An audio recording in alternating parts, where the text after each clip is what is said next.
નમસ્કાર વિદ્યાર્થી મિત્રો, હું પરાગ રાવલ આપ સર્વનું હાર્દિક સ્વાગત કરું છું. મિત્રો, આજે આપણે ગણિતમાં પ્રકરણ 6 ત્રિકોણ વિશે ભણવા જઈ રહ્યા છીએ. મિત્રો, ધોરણ 9 ની અંદર આપણે ત્રિકોણની એકરૂપતા વિશેની વાત કરી. એકરૂપ ત્રિકોણો કોને કહેવાય તે આપણે ઊંડાણપૂર્વક ભણી ગયા. હવે આપણે થોડું આગળ ત્રિકોણની સમરૂપતાનો અભ્યાસ કરવાનો છે કે સમરૂપ ત્રિકોણ કોને કહેવાય. તો સમરૂપ ત્રિકોણનો અભ્યાસ કરતા પહેલા આપણે થોડું પુનરાવર્તન કરી લઈએ. ધોરણ 9 ની અંદર આપણે જે શીખ્યા છીએ એનું આપણે થોડું પુનરાવર્તન કરી લઈશું અને અમુક શબ્દો આપણે બરાબર સમજી લઈશું, જેનાથી સમરૂપ ત્રિકોણ સમજવામાં આપણને વાર લાગે નહીં. પણ એ પહેલા હું આપણે કહું કે માધ્યમિક શિક્ષણ બોર્ડના અભ્યાસક્રમ પ્રમાણે આપણું આ પ્રકરણ જે છે એ કુલ 6 માર્ક્સનું છે, જેની અંદર એક શોર્ટ આન્સર એસે એ 2 માર્ક્સનો છે, એટલે સ્વાભાવિક છે વિભાગ બી માં પૂછાશે, જે નાનો એક દાખલો હશે, અને એક વિભાગ ડી ની અંદર 4 માર્ક્સનું પૂછાશે કે જે પ્રમેય હશે અથવા તો એના લગતી કોઈ રાઇડર આપણને પૂછાઈ શકે છે. તો બરાબર ધ્યાન રાખજો મિત્રો, આ ચેપ્ટર પણ આપણા માટે બહુ જ અગત્યનું છે. રોકડા માર્ક્સ અને વધુ માર્ક્સ લાવવા માટે આપણે આ પ્રકરણ સારી રીતે સમજવું જ પડશે. મિત્રો, સૌ પહેલા આપણે જોઈએ કે સમરૂપ ત્રિકોણ શીખતા પહેલા થોડું પુનરાવર્તન કરી લઈએ કે એકરૂપ ત્રિકોણનો આપણે અભ્યાસ કર્યો તો ધોરણ 9 ની અંદર. તો એકરૂપ શું છે? તો એકરૂપ એટલે સરખું માપ. એક જ પ્રકારના માપની કોઈ પણ બે વસ્તુ હોય તો આપણે એમ કહીએ છીએ કે ભાઈ આ બે સરખા છે. તો એક જ આકૃતિના આકાર હોય, જે આકૃતિના આકાર અને કદ એટલે કે માપ સમાન હોય તેવી આકૃતિને આપણે એકરૂપ કહીએ. દાખલા તરીકે આપણે એક ત્રિકોણ બનાવીએ છીએ અને આ બીજો ત્રિકોણ બનાવીએ છીએ, સાથે સાથે એક આપણે ચોરસ બનાવીએ અને આ પણ ચોરસ બનાવીએ. તો આ ચોરસની સૌ પહેલા આપણે વાત કરીએ તો ચોરસ જો આપણે જેની ચારે બાજુ 4-4 સેન્ટીમીટર હોય તો આ બીજા ચોરસની પણ જો ચારે બાજુ 4-4 સેન્ટીમીટર હોય તો આપણે એમ સમજી લઈએ છીએ કે આ બંને ચોરસ સરખા માપના છે. તો સરખા માપના છે એનો મતલબ શું થયો કે સમાન માપના થયા, એટલે કે એકરૂપ થયા. એ જ રીતે અહીંયા આપણે ત્રિકોણની વાત કરીએ તો ત્રિકોણના ખૂણાઓ એટલે કે સમજો કે આ ત્રિકોણના ખૂણાનું જે માપ હશે એ આ ત્રિકોણના ખૂણાનું માપ હોય, આ ત્રિકોણના ખૂણાનું માપ જે હશે એટલું જ માપ આ ત્રિકોણના ખૂણાનું માપ હોય, અને આ ત્રિકોણના ખૂણાનું માપ હશે એટલું જ આ ત્રિકોણના ખૂણાનું માપ હોય. એની સાથે આ 2 સેન્ટીમીટર હોય તો આ પણ 2 સેન્ટીમીટર બાજુનું માપ હોવું જોઈએ. આ બાજુનું માપ જો 4 સેન્ટીમીટર હોય તો આ બાજુનું માપ પણ 4 સેન્ટીમીટર હોવું જોઈએ. આ સેન્ટીમીટર આ બાજુનું માપ જો 5 સેન્ટીમીટર હોય તો આ બાજુનું પણ માપ 5 સેન્ટીમીટર હોવું જોઈએ. એનો મતલબ કે આકાર અને કદ એટલે કે માપ, આકાર તો ત્રિકોણ આકાર જ છે પણ બંનેના માપ પણ સમાન હોય તો એને આપણે શું કહીશું? એકરૂપ કહીશું. મિત્રો, અહીંયા એકરૂપ સાથે સાથે અમુક શબ્દોની પણ આપણે વાત કરવાની છે. અનુરૂપ, પણ અનુરૂપ કોને કહીશું? તો દાખલા તરીકે હું આ ત્રિકોણની નામ લખું છું A, B અને C, અને આ ત્રિકોણનું નામ લખું છું P, Q અને R. તો અહીંયા AB નું માપ 2 છે. AB નું માપ કેટલું છે? 2 છે. તો અહીંયા PQ નું માપ પણ કેટલું છે? 2 થાય છે. એ જ રીતે AC નું માપ અહીંયા 4 છે. તો PR નું માપ કેટલું છે? 4 છે. અહીંયા BC નું માપ છે 5, તો QR નું માપ પણ કેટલું છે? 5 છે. તો આપણે સાદી રીતે વાત કરીએ તો આને આપણે ડાબી બાજુ ગણીએ તો ડાબી બાજુનું માપ સમાન છે, જમણી બાજુનું માપ સમાન છે અને નીચેની બાજુનું માપ સમાન છે. તો આ જે છે AB ને અનુરૂપ PQ બાજુ કહેવાય. AC ને અનુરૂપ PR બાજુ કહેવાય અને BC ને અનુરૂપ QR બાજુ કહેવાય. એ જ રીતે ABCD આ ચોરસની વાત કરીએ અને PQRS આ ચોરસની વાત કરીએ તો AD ને અનુરૂપ થઈ ગઈ PS બાજુ. મિત્રો તો અનુરૂપની આપણે વાત કરી લીધી. તો અનુરૂપ બહુ જ અગત્યનું છે. ત્રિકોણની સમરૂપતા સમજવા માટે આ તમામ શબ્દો બહુ જ અગત્યના છે. અનુરૂપ હોવું જોઈએ. અનુરૂપ ન હોય તો ત્રિકોણની એકરૂપતા પણ સાબિત ના થાય અને ત્યાર પછી આપણે ત્રિકોણની સમરૂપતા પણ આપણે સાબિત નથી કરી શકતા. તો મિત્રો બીજી વાત કે એકરૂપતાની અંદર આપણે શરતો પણ જોઈ હતી. બાખુબા, ખૂબાખૂ, ખૂબખૂબ, બાબાબા અને કાકબા, જેની વિશેષ આપણે અત્યારે ચર્ચા નથી કરવાની, પણ એમાં પણ આપણે અનુરૂપ બાજુઓ અને અનુરૂપ ખૂણાની વાત થતી હતી. અહીંયા પણ તમે જુઓ કે ખૂણો B ડાબી બાજુનો છે તો ખૂણો Q ડાબી બાજુનો છે. અહીંયા બંને ખૂણાના માપ આપણે સરખા બતાવ્યા છે કે ખૂણો B અને ખૂણો Q સમાન છે. તો આ બંને પણ અનુરૂપ ખૂણા થયા. એ જ રીતે ખૂણો C અને ખૂણો R આ બંને ખૂણાના માપ આપણે સરખા બતાવ્યા છે તો એ પણ અનુરૂપ ખૂણા થયા. તો આપણે સાદી ભાષામાં આપણે સમજવા ખાતર આપણે એવું સમજી લઈશું કે B જે છે ડાબી બાજુનો ખૂણો છે તો Q પણ ડાબી બાજુનો ખૂણો છે. તો આ બંને અનુરૂપ ખૂણા થયા. એ જ રીતે C જમણી બાજુનો ખૂણો છે, R પણ જમણી બાજુનો ખૂણો છે તો અનુરૂપ ખૂણા થયા. એ જ રીતે આપણે ખૂણા A ની વાત કરીએ તો આ A ઉપરનો ખૂણો છે અને P ઉપરનો ખૂણો છે તો આ પણ અનુરૂપ ખૂણા થયા. તો અહીંયા અનુરૂપ ખૂણાના અને અનુરૂપ બાજુના માપ સરખા હોય. ફરીથી ત્રિકોણની અંદર એકરૂપતાની જ્યારે આપણે વાત કરતા હોઈએ ત્યારે અનુરૂપ ખૂણાના અને અનુરૂપ બાજુઓના જો માપ સરખા હોય તો એ ત્રિકોણને આપણે એકરૂપ ત્રિકોણ કહીશું. અને આપ જાણો છો એકરૂપનો જે આ ગાણિતિક સંકેત જે છે એ આ પ્રકારનો છે. તો હવે આપણે બીજા શબ્દની આપણે વાત કરીએ કે સંગતતા. સંગતતા પણ બહુ અગત્યની વસ્તુ છે કે સંગતતા એટલે સરખામણી કરવી. સંગતતા એટલે સરખામણી કરવી. હવે કોઈ પણ વસ્તુની સરખામણી વગર તો નાનું છે મોટું છે કેવી રીતે ખ્યાલ આવશે? હું એમ કહું કે કોઈ એક વિદ્યાર્થીને આપણે દોડની અંદર રેસમાં મૂક્યો. હવે એ એક વિદ્યાર્થી જે છે એ દોડ્યો અને લાઈને ક્રોસ કરી નાખી અને પછી આપણે એને વિજેતા જાહેર કરી શકાય કે ના કરી શકાય? કે ભાઈ આ જીતી ગયો તો એવું શક્ય બને ન. એકલો વિદ્યાર્થી હોય એ ગમે એટલું દોડશે પણ એની જીત છે કે હાર છે ખ્યાલ આવશે નહીં. બે વિદ્યાર્થી હશે એ સાથે દોડશે તો કોણ આગળ ગયું? જે આગળ જશે એ જીત્યો કહેવાશે. તો અહીંયા પણ કોઈ પણ વસ્તુની સરખામણી કરવામાં આવે છે. એવી જ રીતે અહીંયા આ બે ત્રિકોણની આપણે સરખામણી કરી. સંગતતા, જેને આપણે શું કહીએ છીએ? સંગતતા. તો અહીંયા આપણે જે વાત કરીએ આપણે ગાણિતિક રીતે પણ વાત કરી શકીએ કે ABC અને PQR આ બેની આપણે જે સરખામણી કરી છે એની અંદર ખૂણો A અને ખૂણો P અમારો સરખો આવ્યો છે, ખૂણો B અને ખૂણો Q સરખો આવ્યો છે, ખૂણો C અને ખૂણો R સરખો આવ્યો છે. એ જ રીતે AB બાજુ અને PQ બાજુ સરખી આવી છે. તો આવી રીતે અનુરૂપ બાજુઓ બે ત્રિકોણની સરખામણી કરવામાં આવે છે જેની સાથે અનુરૂપ ખૂણાઓ આપણને સરખા માપના મળે છે અને અનુરૂપ બાજુઓ આપણને સરખા માપની મળે છે. એટલે આ ત્રિકોણ થઈ ગયો એકરૂપ ત્રિકોણ. એકબીજાના સમાન માપના અને સમાન કદના અને આકારના છે. તો મિત્રો આ તો વાત થઈ આપણે સંગતતાની, અનુરૂપતાની, એકરૂપતાની આપણે ટૂંકમાં થોડી માહિતી લઈ લીધી. હવે એકરૂપતાની અંદર આપણે હવે આગળ જઈએ કે સમરૂપ કોને કહેવાય. હવે આપણો 10મા ધોરણનો જે મેઇન મુદ્દો છે એ આપણે સમજવાનો છે. સમરૂપ એટલે શું?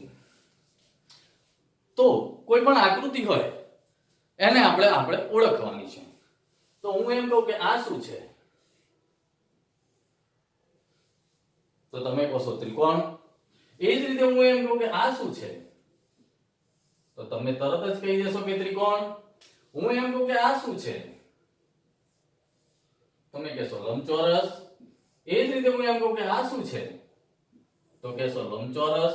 તો એનો મતલબ કે આકૃતિ આપણને આપેલી છે, એના આકાર સરખા છે, પણ દેખીતી જ રીતે આપણે જોઈ શકીએ છીએ કે એક ત્રિકોણ નાનો છે, એક ત્રિકોણ મોટો છે, એક લંબચોરસ નાનો છે, એક લંબચોરસ મોટો છે. એ જ રીતે જો આપણે વર્તુળ બનાવીએ તો એક વર્તુળ મોટો છે, એક વર્તુળ નાનો છે. તો અહીંયા આપણે બંનેને વર્તુળ કહીએ છીએ, અને બંનેને વર્તુળ તો કહીએ જ છીએ, પણ જેના માપ જુદા જુદા છે. એકરૂપમાં શું હતું? આકાર પણ સરખા હતા અને માપ પણ સરખા હતા. તો અહીંયા આપણે સમજવા ખાતર એક વસ્તુ સમરૂપ ત્રિકોણની આપણે ધ્યાનમાં લઈ શકીએ કે આકાર સરખા હોય પણ માપ સરખા ન હોય. આકાર સરખા હોય પણ એના માપ સરખા ના હોય. પણ આ તો જસ્ટ આપણે સામાન્ય રીતે સમજવાની વાત થઈ, પણ આપણે ગાણિતિક રીતે મૂળ મુદ્દા પર આવવું પડશે. તો આપણે આગળ જઈએ. હું તમને એમ કહું કે 60 ના માપનો ખૂણો બનાવો. તો દરેક વિદ્યાર્થીઓએ 60 ના માપનો ખૂણો બનાવશે. આપણે કોણ માપક લઈને ખૂણો બનાવશે. સૌપ્રથમ કોઈ વિદ્યાર્થી આ રીતે એક કિરણ બનાવશે, જેનું નામ P અને Q આપશે, અને અહીંયાથી કોણ માપક મૂકીને આ રીતે 60 ના માપનો ખૂણો બનાવશે. તો આ થઈ ગયો P ખૂણો જે છે 60 નો. આવી જ રીતે બીજો વિદ્યાર્થી પણ સેમ બનાવશે.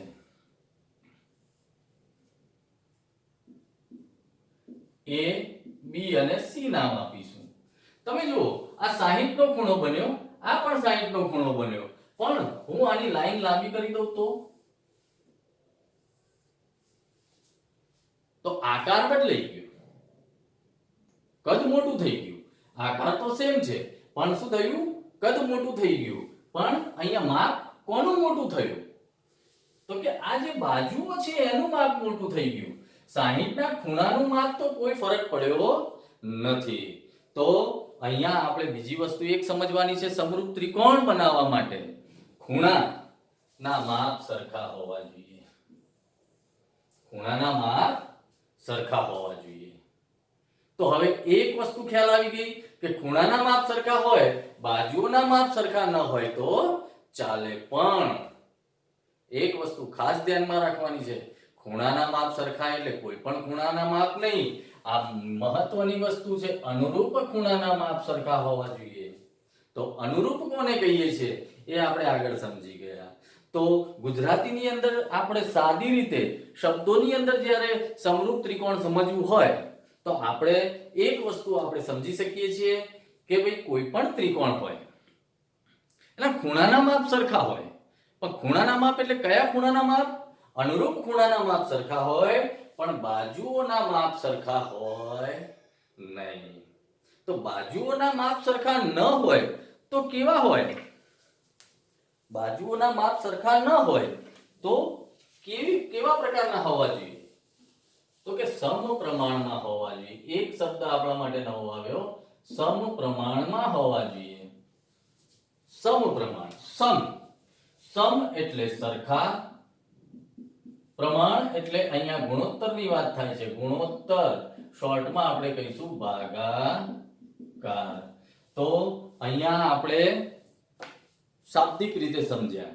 હવે થોડું આપણે ઊંડાણપૂર્વક સમરૂપ ત્રિકોણની વાત કરીએ. મિત્રો, બરાબર સમરૂપ ત્રિકોણ ની વ્યાખ્યા જો આપ બરાબર ઊંડાણપૂર્વક સમજી લેશો તો આના તમામ એક્ઝામ્પલ તમને વ્યાખ્યા પરથી જ આવડી જશે. અને વ્યાખ્યા પરથી તમામ એક્ઝામ્પલ આવડી જશે તો આપણને આ 4 માર્ક્સનો જે પ્રમેય આવે છે એ પણ ઈઝી પડી જશે. તો અહીંયા મહત્વનું ભૂમિતિમાં શું છે? આપણે આ ત્રિકોણ એટલે ભૂમિતિ ભણી રહ્યા છે.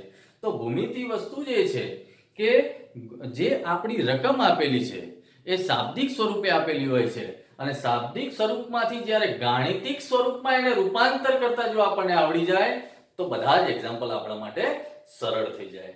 મિત્રો, બીજું ખાસ કહું છું કે આ જે સેશન છે ત્રિકોણનું એ આપ વારંવાર વિડિયો જોજો.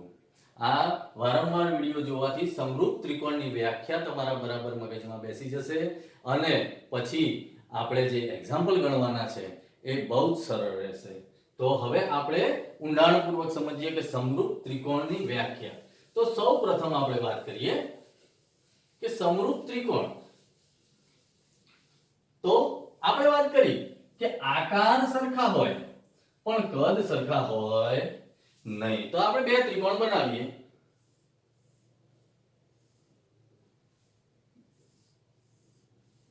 તો આ બંનેને આપણે ત્રિકોણ જ કહીએ છીએ. એનો મતલબ કે ત્રિકોણ આકાર છે બંનેના, પણ કદ જુદા જુદા છે. તો અહીંયા આપણે બંનેનું નામ પણ લખી નાખીએ, A B C, અને આ ત્રિકોણનું નામ આપીએ છીએ P Q અને R. હવે આપણે બીજી વાત કરીએ. આપણે આગળ ખૂણો બનાવ્યો એટલે કે અનુરૂપ ખૂણા સરખા હોવા જોઈએ. હવે સરખા એટલે શું? એકરૂપ હોવા જોઈએ. તો સમજી લો કે આપણે ખૂણો A જે છે એને અનુરૂપ ખૂણો P જે છે એ બંને સમાન માપના છે, એટલે કે એકરૂપ છે. એવી રીતે ખૂણો B જે છે એ ડાબી બાજુનો છે, એ જ રીતે Q ડાબી બાજુનો છે. તો આ બંને સમાન માપના છે. એવી જ રીતે ખૂણો C જમણી બાજુનો છે, તો ખૂણો R જે છે એ જમણી બાજુનો છે, એટલે અનુરૂપ ખૂણો છે. એ બંને પણ સમાન માપના છે. તો અહીંયા આપણે સૌપ્રથમ શાબ્દિક ભાષાની અંદર આપણે વ્યાખ્યા લખીશું કે શું જોયું. તમે આ બે ત્રિકોણમાં સરખામણી શું કરી? સંગતતા. સરખામણી સંગતતા કરવી પડશે ને, કે અમે બે ત્રિકોણની સરખામણી કરી, જેની અંદર એક ત્રિકોણ નાનો છે, બીજો ત્રિકોણ મોટો છે. હવે પણ આ બંને ત્રિકોણની અંદર સમાનતા શું છે? તો કે અનુરૂપ ખૂણાઓ જે છે ને એના માપ સરખા છે. એટલે કે અનુરૂપ ખૂણાના માપ સરખા છે, એટલે કે અનુરૂપ ખૂણા એકરૂપ છે. એનો મતલબ અહીંયા આપણે પહેલા શાબ્દિક ભાષામાં આ વ્યાખ્યા લખીશું કે બે ત્રિકોણમાં અનુરૂપ ખૂણા એકરૂપ છે.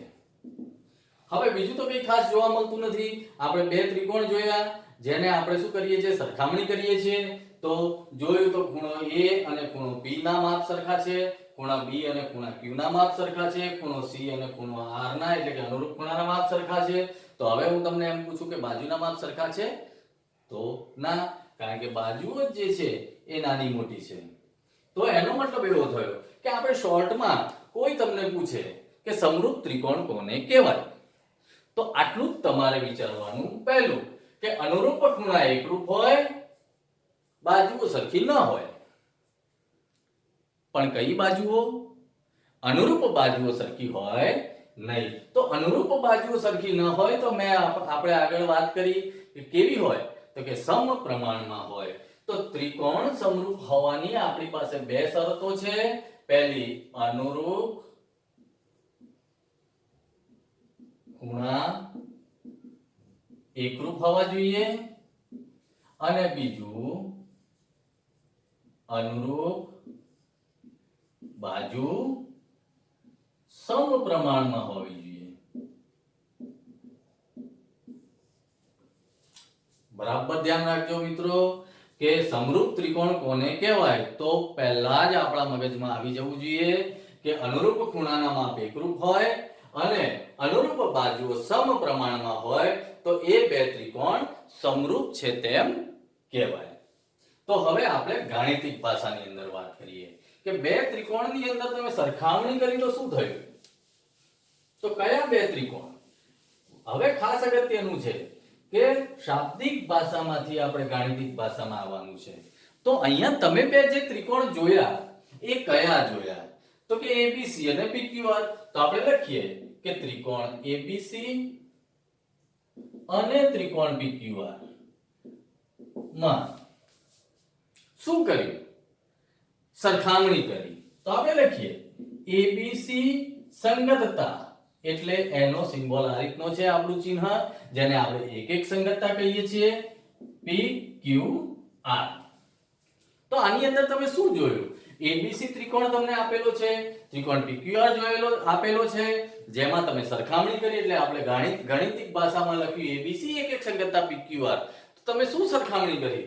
તો કે ખૂણાઓ એકરૂપ છે એટલે કે સમાન માપના છે. કયા? અનુરૂપ. તો આપણે લખીએ કે ખૂણો A એકરૂપ ખૂણો P, એ જ રીતે ખૂણો B એકરૂપ ખૂણો Q, એ જ રીતે ખૂણો C એકરૂપ ખૂણો R. તો આટલું તો તમે જોઈ લીધું. આપણે પહેલી શરત પૂરી થઈ ગઈ કે અનુરૂપ ખૂણા એકરૂપ હોય. જ્યારે બે ત્રિકોણની વાત કરીએ અને એની જો સરખામણી કરવામાં આવે તો પહેલી શરત આપણી પૂરી થઈ કે અનુરૂપ ખૂણા એકરૂપ હોય. જ્યારે હવે બીજા નંબરની વાત કરીએ કે અનુરૂપ બાજુ સમપ્રમાણમાં હોય. સમપ્રમાણ આપણે વાત કરી, સમ એટલે સરખું, પ્રમાણ એટલે ગુણોત્તરની વાત છે, જે આપણે વાત કરીએ છીએ ભાગાકાર. તો અહીંયા વાત કરીએ કે અનુરૂપ બાજુ કઈ?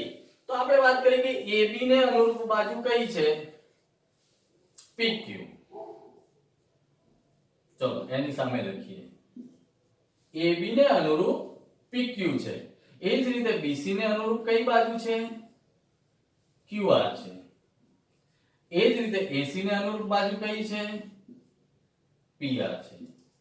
મિત્રો સાદી રીતે આપણે યાદ રાખવાનું છે, આ ડાબી બાજુ છે તો એની ડાબી બાજુ અનુરૂપ હોય, નીચેની બાજુ તો નીચેની બાજુ એને અનુરૂપ કહેવાય, અને જમણી બાજુ આ આપણે જમણી બાજુ કહીએ છીએ તો એને અનુરૂપ કહેવાય. તો આને અનુરૂપ આ બાજુ, BC ને અનુરૂપ QR બાજુ અને AC ને અનુરૂપ PR બાજુ. તો અહીંયા અનુરૂપ બાજુ સમપ્રમાણમાં હોય. સમપ્રમાણ સરખા ભાગાકારમાં છે. તો આપણે AB ભાગ્યા PQ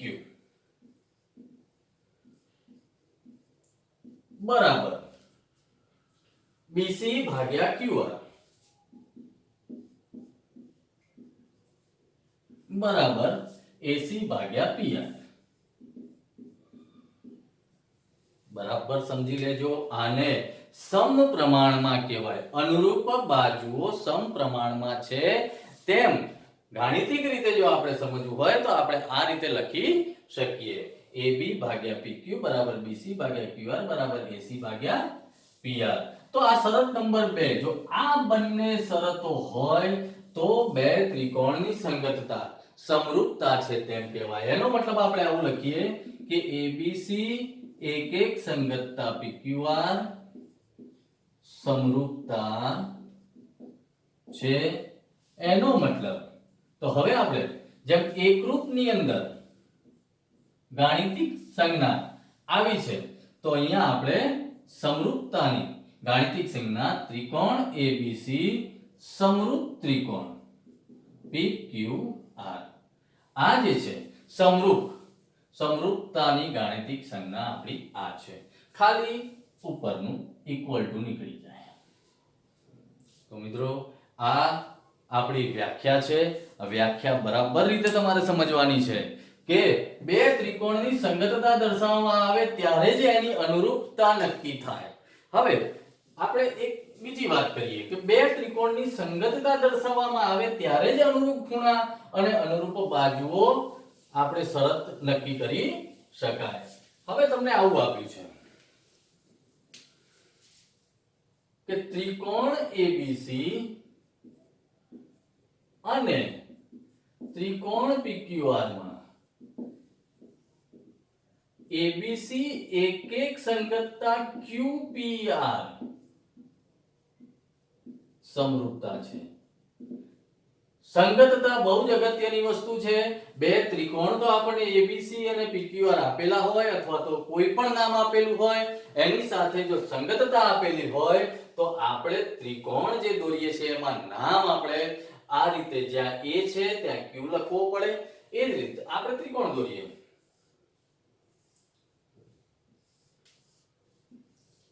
તો અહીંયા ABC છે અને અહીંયા QPR, નહીં કે PQR. આ બહુ જ અગત્યની બાબત યાદ રાખજો, કારણ કે આપણને જ્યારે એક્ઝામ્પલ આપશે ત્યારે તમને ડાયરેક્ટ નહીં આપી દીધું હોય, એક એક સંગતતા દર્શાવી હશે. અથવા તો એવું પણ બની શકે કે શોર્ટ આન્સર જે 2 માર્ક્સનો લખ્યો છે તો ટૂંકા પ્રશ્નમાં 1-1 માર્ક્સનો પણ પૂછાઈ શકે. તો અહીંયા આપણે આ રીતે એબીસી એક એક સંગતતા QPR સમરૂપતા છે. તો અહીંયા અનુરૂપતા બદલાઈ ગઈ કે A ને અનુરૂપ ખૂણો થઈ ગયો Q, એટલે કે ખૂણો A એકરૂપ ખૂણો Q થશે.